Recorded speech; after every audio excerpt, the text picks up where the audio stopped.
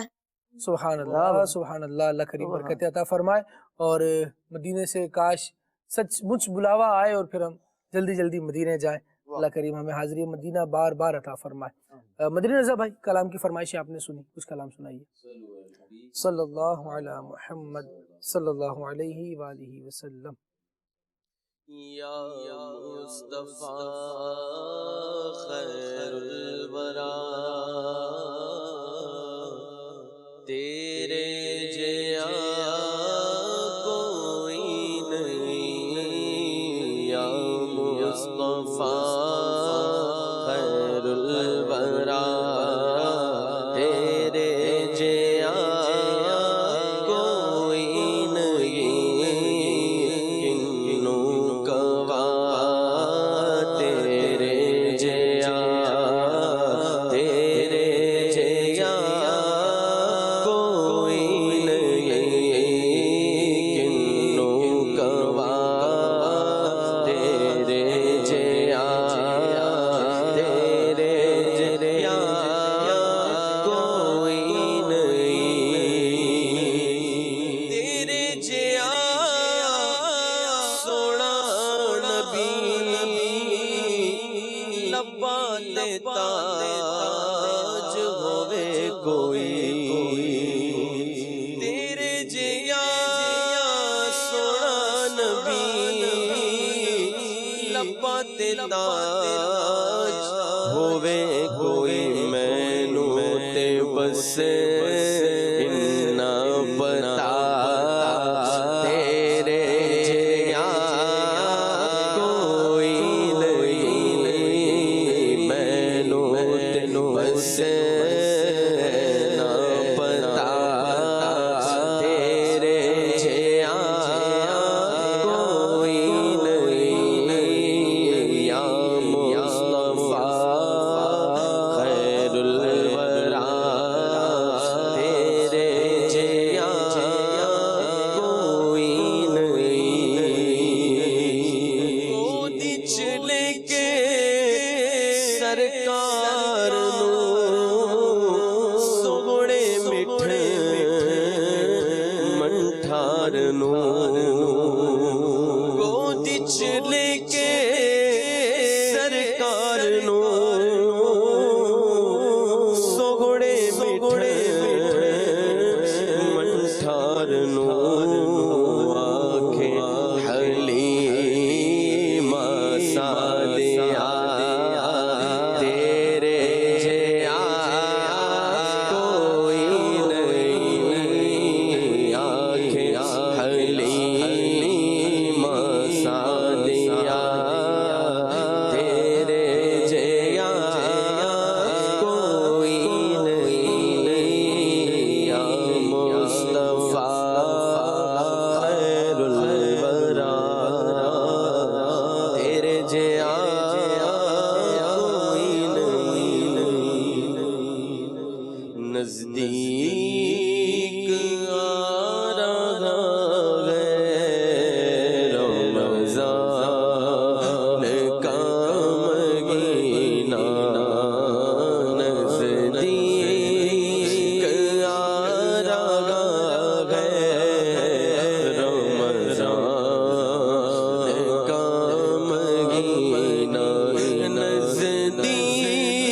کے آنسو چھلک رہے ان عاشقوں کا صدقہ ان عاشقوں کا صدقہ بلوا یہ مدینہ ان عاشقوں کا صدقہ میرے آقا ان عاشقوں کا صدقہ بلوا یہ مدینہ روزے کو دیکھنے کو آنکھیں ترس گئی ہے روزے کو دیکھنے کو آنکھیں ترس گئی دکھلا تو سبز گنبد دکھلا تو سبز گنبد یا سید مدینہ دکھلا تو سبز گنبد یا سید مدینہ آقا میری حضوری کی آرزو پوری آقا میری حضوری کی آرزو پوری ہو جا دور دور میرے ہو جا دور دوری اے والی مدینہ ان کے دیار میں تو کیسے چلے پھرے گا ان کے دیار میں تو کیسے چلے پھرے گا تیری جرأت تو جا کا مدینہ تیری جرأت تو جا کا مدینہ ساحل سے حاجیوں کا پھر لگا سفینہ مزید سرور کہوں کہ مالک مولا کہوں تجھے سرور کہوں کہ مالک مولا کہوں تجھے باغ خلیل کا گلے